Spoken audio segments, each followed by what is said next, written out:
partner with an organization called FISH, and what they do is that they provide rides to individuals that do not have transportation in order to go to their doctor's appointment, hospital, and so forth. This is based out of Somers, New York, and without the services of this organization, these individuals would not be able to make it to their appointment for lack of transportation. So that's just one example of okay, but how does someone, how do you match someone with a need with your organization? There's always someone who needs a ride somewhere.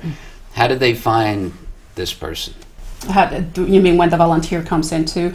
Okay, so the volunteer may come to our office, or they may go on our website online and find and say, okay, I'm interested in helping individuals that are isolated. And I can just put in a keyword into the database, into the website, and opportunities will pop up that will deal with isolation, and they can either go directly to the nonprofit organization, or they can come through us. Individuals that come to the volunteer center to be placed, one of the things that we do is that we pay special attention to the RSVP program, because we want to ensure that these community needs are met, and we do place the individual. We try to place as many in those critical areas that RSVP addresses. Interesting. Now, one of the other things that you should be very proud of in your organization, because you're probably very proud of everything that you do, but one thing that I particularly like you do is you're dealing with specialized populations, and one of your key phrases is that the Volunteer Center, TVC, believes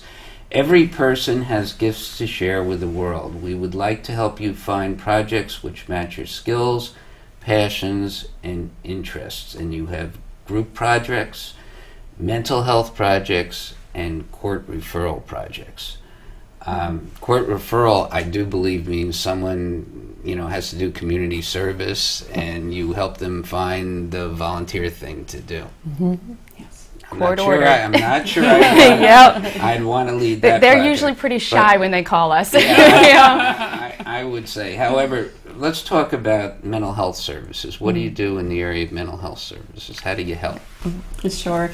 The volunteer internship program is a 6-month internship, so the individual that comes to that program has to make a commitment of 6 months. And what we partner with mental health organizations throughout the county to place these individuals. Now they need more assistance in terms of follow-up and staying with them to ensure that they meet the requirements.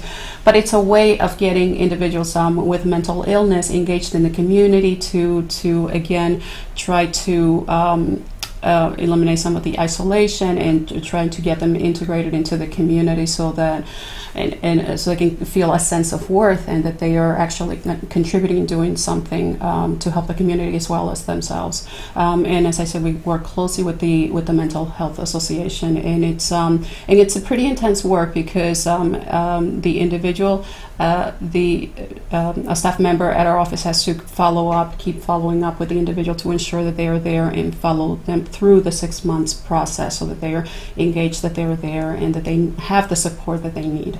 Okay. You also mentioned you do work with professionals, and you have something called Leadership Westchester, and you mentioned that you can serve on a board. So if I wanted to serve on a board, I fill out an application, because I saw it on your website, and I file it, and then you call me up and you say, so-and-so has a position open for someone with your abilities. That's if I have any abilities, but is that the way it works? Well, the Leadership Westchester and the Board Resource and the Board Bank is actually 2 separate programs. The Leadership Westchester program is a 10-month long program, and what we do in that program is we recruit individuals from the different communities. Could be from corporate, could be government, and so forth. And they go through an intense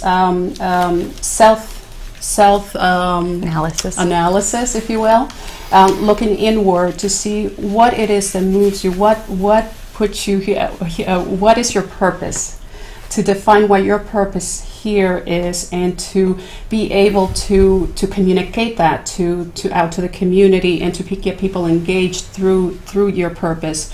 And also to look at the community. What are the community needs? What needs need to be addressed in the community, so that in that program, Workshops are held on a monthly basis, 1 day a month from 9 o'clock till about 5 in the afternoon.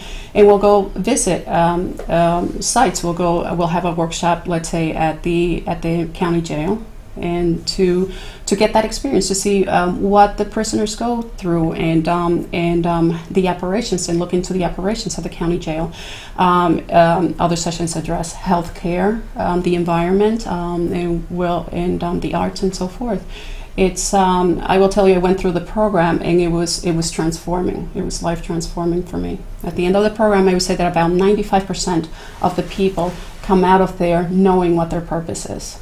Wow. Maybe I should do that. I think we all need. It's never too late. Now, there is some sort of statistic, and it probably is going to get higher now under the Obama administration, that over 15.5 million youths volunteer every year. And you have a big program for youth, and I bet a lot know about it. I also bet a lot don't. So tell us, if you're a youth that wants to get involved in volunteerism, why should they contact you? Well, we've got a lot of resources for youth. We do spend a lot of time developing volunteer opportunities with nonprofits for youth. We have a youth volunteer guidebook on our website that's available to anybody that comes on. They can download it, print it, distribute it as much as they want. And then they can search on our website as well. We also will go out and speak to youth groups. We'll speak to youth bureaus, schools. Just this last week I was speaking to a BOCES classroom where the students had disabilities, and talking to them about how their skills could be used in the community to benefit things going on. And so going back to that, everybody has skills to give. Youth are tremendous. They've got tons of energy, new ideas, creative ideas. You want to do technology, I would go to youth and get them involved. They know all about YouTube videos and Flickr accounts and Facebook causes and things like that. So the youth are just a tremendous resource for nonprofits. Now, in terms of reaching your organization, we have a phone number. It hopefully is running at the bottom of the screen periodically. For those of you who want to hear it, it's 914-948-4452. That is the right number, right? That's not your cell phone. That's the right. And the website is www.volunteer- you have to remember the dash, volunteer-center.org. You go on that website, you can find just about anything you need to find to learn how to get in touch with these wonderful people. In terms of their office is located on Central Avenue in Hartsdale, and you do allow walk-ins, I presume. And people want to come in and find you, you can be found. That address is also posted on the website.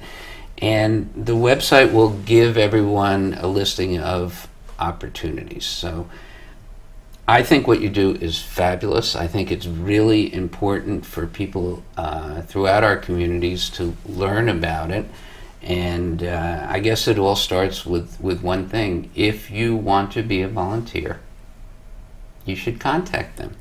Yes. So we have just a couple moments left. Any parting thoughts to our viewing audience about why they should be involved with the Volunteer Center? For me, it's been life transforming when I joined the Volunteer Center. I didn't think that I was going to be there as long as I am. I fell in love. Hooked. I got hooked. I volunteered all my life, but it's an incredibly dedicated group of people.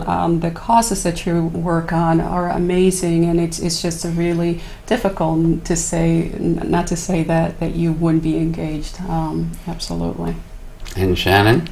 I always go back to the Gandhi quote, be the change you want to see in the world. And that's what we do, is we connect people to the change they want to see in the world. Well, as I said before, I give all of you a lot of credit. You have a wonderful group of people that work in Hartsdale with you and live on the net doing all this volunteerism. And folks, we can only present this to you. The rest is up to you. Thank you for watching.